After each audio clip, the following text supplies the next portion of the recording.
The 41st morning arrived the same as the 40 before it, gray, cold, and wrong. I stood at the gallery rail above the healing hall and watched Ron breathe. He was stretched across the stone floor below, my great wolf, silver-furred and mountain-large, and his breathing had the shallow, deliberate quality of a creature that has learned to make each breath count. Every healer the council had summoned in 6 weeks, 9 of them, some coming from holds so distant they arrived mud-caked and saddle-sore, had knelt beside him and done their careful, trained work, and Ron had refused every one of them. Not violently, not with the ancient territorial aggression that had once sent 3 warriors scrambling backward across a sparring yard.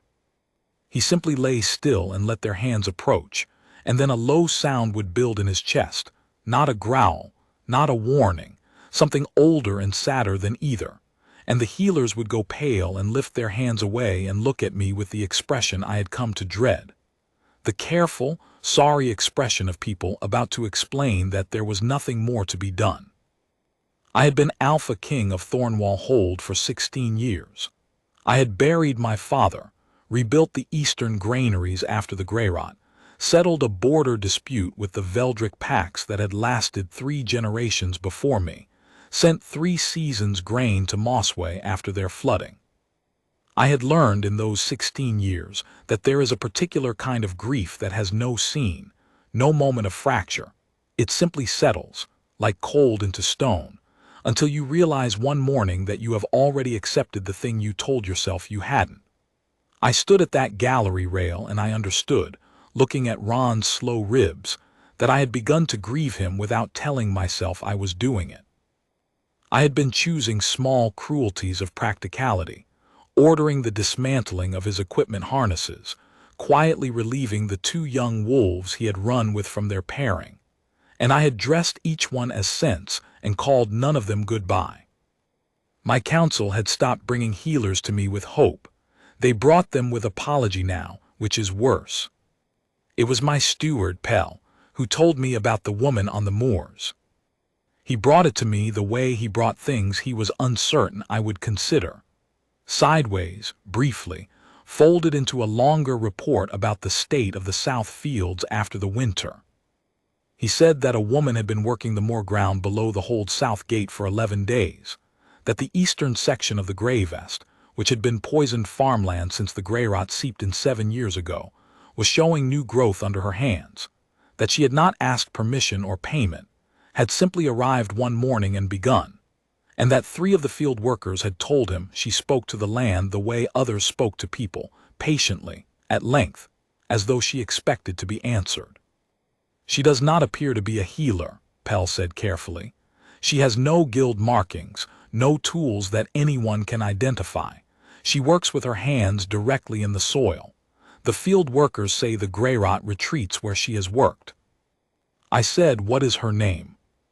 "Sella," he said. "She gave only the one." I said, "Bring her in." My council, when I told them, managed the particular silence of men who considered this beneath dignity and were too careful to say so outright. Aldrich, my first counselor, a man with strong opinions about the ordering of things and a deep suspicion of any approach to healing that did not originate from a recognized guild, said that a woman treating field rot was hardly the same as a wolf healer, and that introducing someone untrained and unknown into the healing hall where Ron lay might cause distress to a creature already weakened. He was not unkind. He was being practical. He was probably right. "Bring her in," I said again. Aldrich nodded and went. I watched from the gallery again when they brought her. She was unremarkable in the way that competence sometimes is, not small, not striking, dressed in the worn, dark-colored clothing of someone who spent most of their time outdoors and had stopped worrying about it. She was perhaps 30, perhaps less. She carried nothing. She looked at the hall around her with the quiet, observant attention of someone cataloging what they needed to know, not what impressed them, and she did not look up at the gallery where I stood. Aldrich was speaking to her. I could not hear him from where I stood, and she was listening without any particular expression, and then she turned and looked at Ron. I watched the change in her. It was not dramatic. It was the opposite of dramatic. She simply went still in a way that was different from how she had been still before. A stillness that was not patience but focus. The way a skilled craftsman goes still when they have found the exact nature of a problem and understood what it requires. She said something to Aldrich that made him stiffen slightly, and then, without waiting for his response, she crossed the floor toward Ron. Aldrich said something sharp behind her. She did not stop. I put my hand on the gallery rail. Ron's eyes tracked her approach. He had not moved more than his head in 4 days. His great silver muzzle lifted from the floor, and the sound began, that low, sad, old sound that had driven 9 healers back, and Sela stopped walking. She stood perhaps 6 feet from him and waited. She did not kneel, did not extend her hands, did not speak. She stood and waited, and Ron made the sound, and she waited through it, and then the sound shifted. I cannot give it the precision it deserves. I had been listening to Ron's voice for 11 years, since he chose me as a yearling wolf in the proving yard, and I had never heard what I heard then. The low sound did not stop so much as it changed register, moving from something guarded to something that was, incredibly, questioning. Sela sat down cross-legged on the stone floor. She was close enough that Ron could have reached her in one movement. She placed her hands on her own knees, palms up, and waited. I became aware that I had stopped breathing. For a long time nothing happened. The hall was very quiet. Aldrich and the 2 guards who had accompanied Sela were standing near the far wall, frozen in the specific stillness of people who are afraid to make a sound. The fire in the wall hearths popped once and settled. Ron watched Sela. Sela watched the floor somewhere between them, as though she was looking at something the rest of us could not see. Then Ron moved. He had not moved with intention in 4 days. He moved now, slowly, carefully, with the deliberate economy of an injured creature that has decided something matters enough to spend what it has. He shifted his great bulk across the floor, and Sela stayed still, and he stopped when his muzzle was perhaps a hand's width from her knee. He breathed her in, long, slow, twice. Then he put his head in her lap. I felt it before I understood what it was. A warmth at my left wrist, starting at the old scar tissue where a wolf mark had never formed. I had been told, gently in my 20s by an elder I trusted, that some alpha kings simply did not carry the mate bond in that particular way, that it did not mean the bond was absent, only differently housed. I had believed this and moved on. I had not thought about it in years. The warmth became a burn. I looked down at my wrist. The mark was forming, not the sudden brand some Bond stories describe, but something slower, like a word being written in a language you are learning to read. A tracery of silver-lit lines, moving outward from the old scar, precise and unmistakable. Below me, Sela's head had dropped. She was looking at her own wrist. She lifted it, the same mark. The same silver lines, the same tracery, the same careful precision, as if whatever wrote these things had taken its time and meant them to last. Her face in that moment was completely open, not frightened, not transported, not performing any feeling at all, simply a woman looking at something new and giving it the same clear, observant attention she had given the dying farmland and the dying wolf. What is this? What does it require? How do I meet it honestly? Ron's eyes opened. Not the weak, reluctant opening of the last weeks, fully, clearly, the old golden attention in them. He breathed out, long and slow, and settled. I was already moving. The stairs from the gallery took less time than they should have.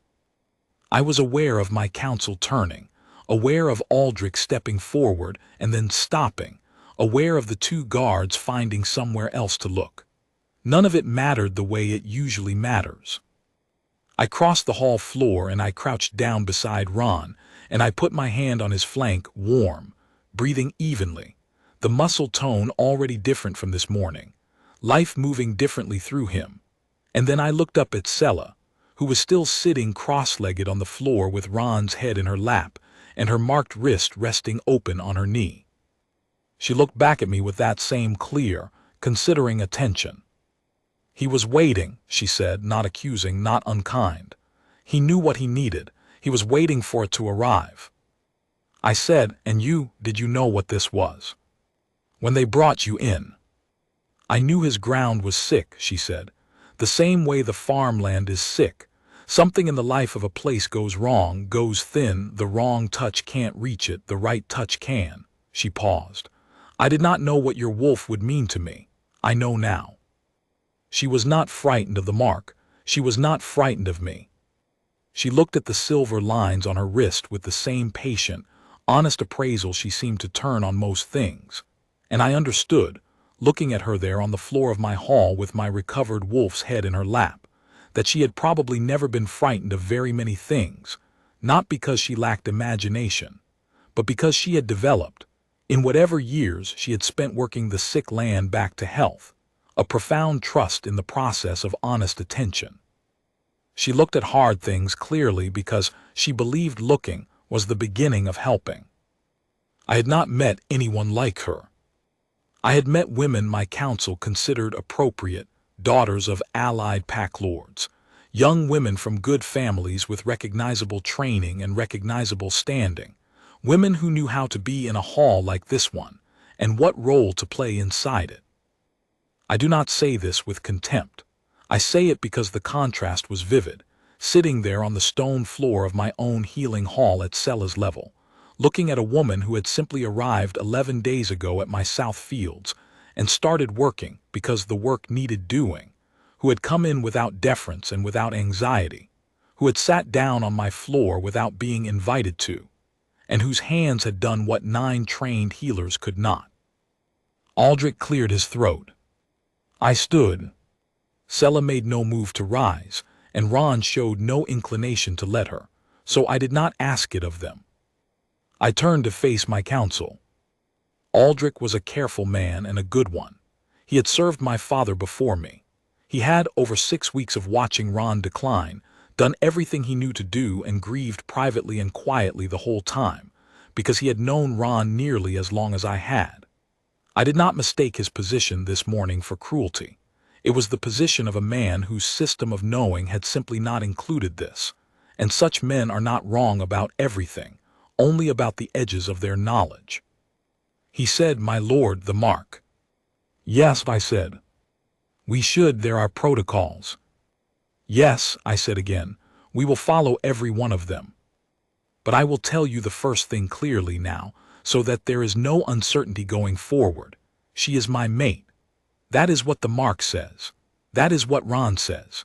If there is any further question in this hall about whether a woman who works more ground rather than a guild hall is appropriate to Thornwall Hold's Alpha King, I would like to hear it now, while she can hear it too, so that we all understand one another from the beginning. The hall was quiet. I looked at each face in turn, Aldrich and Brennan the Wolf Ward, and Casson who handled the border records, and the 2 junior council members whose names I always had to reach for. None of them spoke. "Good," I said. I turned back to Sella. She was watching me with an expression I could not entirely read, though I tried. Not impressed, that was not the word. Not moved. Something quieter and more considered than either. She looked like a woman who had just received information she was filing carefully, checking against what she already knew, neither dismissing it nor taking more of it than was offered. I said, "Can you stand? I think Ron will let you now." She looked down at the wolf, who had his eyes open, and was watching her the way he used to watch me in our first year together. That absolute, uncomplicated attention that is probably the most honest thing I have ever been offered. She put one hand gently on the side of his great head. She said, quietly, something I couldn't hear. Ron lifted his head from her lap. She stood. She was not much shorter than me. Standing, facing me across a wolf who was recovering his life between us, she looked composed, unhurried, like the gray-vast farmland, I thought, when you have looked at it long enough to start seeing what it wants to become rather than what it has become. "What do the protocols require?" she said.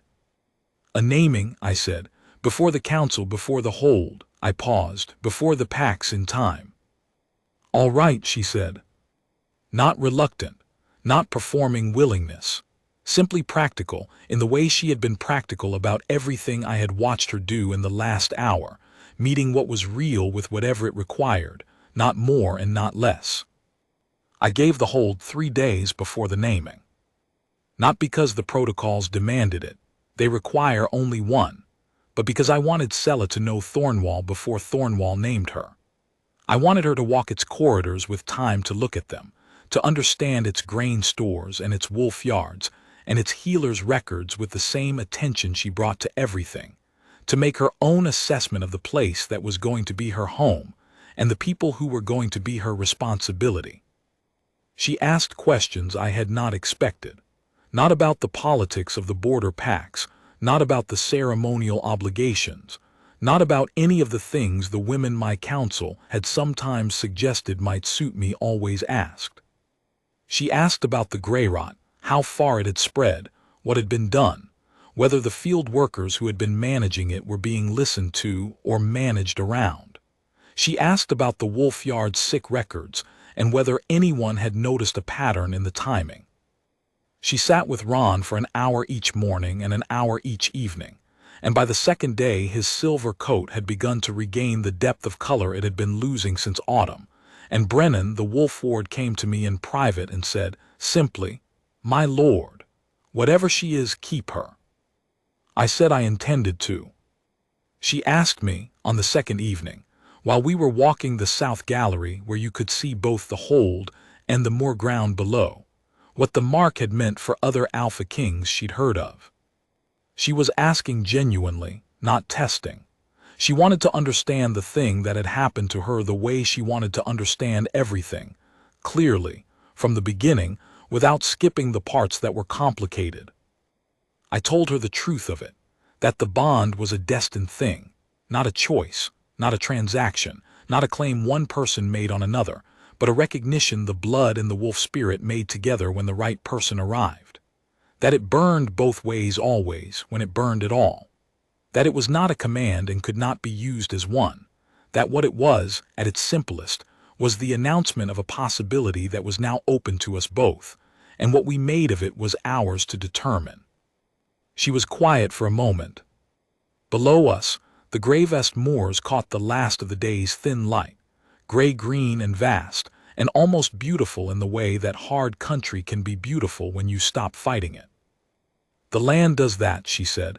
"When it's ready, when you've been patient with it long enough, it tells you what it wants to become." She was looking at the moors, not at me. "I've spent most of my life listening to that and going where it needed me. I never stayed anywhere very long." She paused. "I didn't mind that." "And now," I said. She looked at her wrist, at the silver mark. She looked at the hold behind us. She looked at me. "Now I think I'm being told something different," she said.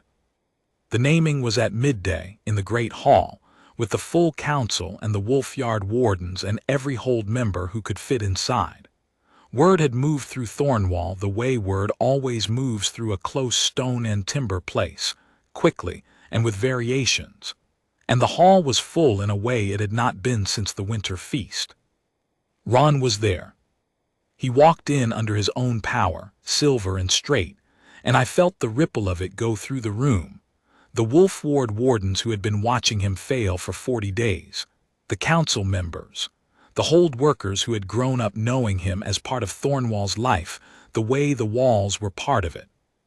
A wolf hold's great wolf is not simply the Alpha King's companion. He is a living continuity, a thread that runs through seasons and decisions and the ordinary days of ordinary people, and when he is well, the whole place breathes differently. He walked to the center of the hall and lay down. He lay down precisely where Sela was standing. There was a sound from the hall, not a laugh, not a gasp, something between the two, something warm and startled and genuine.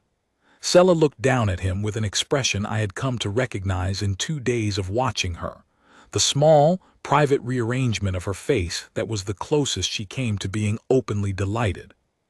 She put her hand on his head. I spoke the naming words. I had spoken them before for lesser things, for the recording of alliances, for the recognition of service, but never for this. The words are old. They come from before the hold had its current name, when Thornwall was only a place where cold people made fires together and called it home. They are simple words, and they are meant to be. I spoke them, and I watched Sella's face while I spoke them, and she listened with the same clear, complete attention she brought to everything, as though the words were worth the attention, as though this moment was worth arriving at fully and not partly. When I had finished, I said her name. Sella of Thornwall Hold, I said, marked and named. Aldrich was the first counselor to bow. He bowed with the full, correct formality, the bow of a man who has decided that the thing he did not expect can still be done with honor, who has revised his system of knowing to include what his system had missed, and who intends to be as thorough about the new position as he was about the old one. I had known him for 16 years, and I had never been more grateful for him than in that moment. The council followed, the wardens followed, the hall followed. Sella stood with Ron at her feet and my hold around her, and she looked at none of the bowing with triumph, with vindication, with any of the emotions that a woman who had been dismissed as a dirt woman and told she was not appropriate to the hall might have been permitted. She simply stood with the same quality of attention that seemed to be her native mode, present, clear, unhurried. And when the bowing ended, and the hall straightened and began to be a room full of people making the tentative early sounds of celebration, she turned to me. "The gray rot in the East Moor," she said. "If I work through spring, I think we can turn the worst of it by summer. It will need 2 seasons after that before it's planting ground again, but it will get there." She paused. "I would like to look at the northern sector. Pell's reports suggest it may be showing early signs." I looked at her for a moment. Then quietly, so only she could hear it, "My Luna." She accepted this without flinching or performing. She looked at me steadily. "Your mate," she corrected, gently practical even now, "if you want to be precise about it." "All right," I said, "my mate." Ron made a sound from the floor, low, warm, deeply satisfied. He had been saying something of the kind since the morning she arrived, I thought. He had simply been waiting for the rest of us to understand it. What I know now, looking back at those 40 days when he was dying and I was quietly dismantling what I expected to lose, is that Ron was not simply sick. A wolf like Ron does not decline from illness alone. He was waiting. He had been waiting with a patience that is particular to wolves, who understand something about time and readiness that most people spend their lives trying to learn, and he had been willing to spend himself thin in the waiting, because he knew what was coming and knew it was worth it. He knew before I did. He almost always knows before I do. It is one of the things I have loved about him for 11 years. Sella worked the gray rot through that spring and into summer, as she had said she would, and the eastern moor began its slow return to life under her hands, and the Hold's Wolf Yard sick records started to show a pattern no one had seen before because no one had been looking in quite the right way. And she and Pell had a long, productive working relationship based on a shared commitment to precise record-keeping that I found genuinely moving to observe. She learned the names of every field worker by the 3rd week.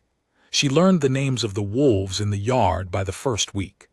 She sat with Ron every morning and evening until the visits became simply part of how the hold ran, unremarkable and necessary, like the fires and the records and the water.